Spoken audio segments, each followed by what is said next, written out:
They decided our future without asking us. Think about that. A room full of strangers deciding who gets your home, who gets your land, who gets your future, without ever asking you.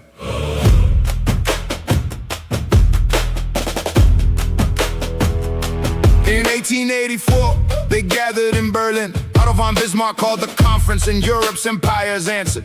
Britain, France, Germany, Belgium, Portugal, Spain, Italy. Maps on the table, Africa on the agenda. Not asking but claiming gold, diamonds, copper, rubber, trade routes, ports, power. A continent reduced to resources without asking us. Without asking us. They drew it up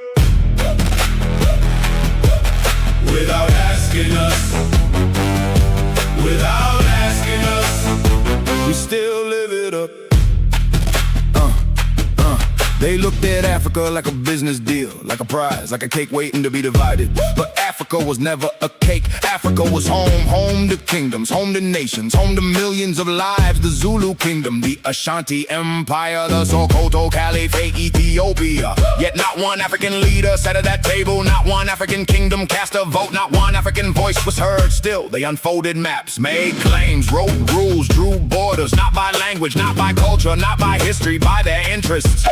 Without asking us, without asking us, they drew it up. Without asking us, without asking us, without asking us, oh, we still live it up.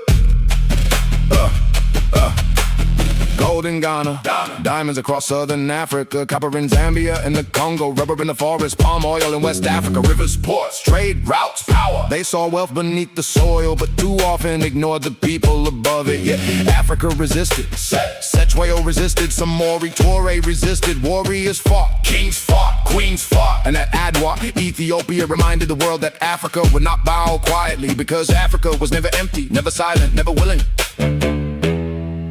Maybe that is the deepest wound.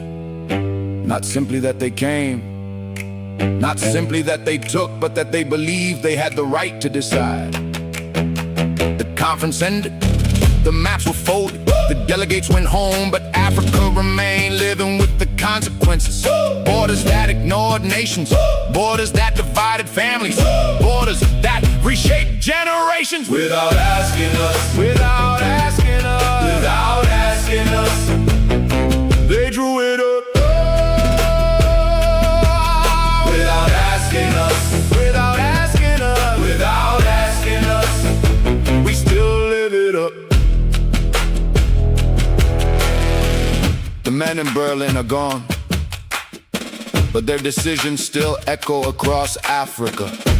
In politics, in conflict, in identity, in the map itself. A continent of nations, a continent of people, a continent of voices. Yet no African had a seat at that table.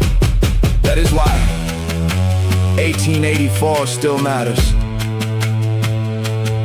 Because they did not simply divide land, they helped shape the future of an entire continent. And Africa is still living with the consequences.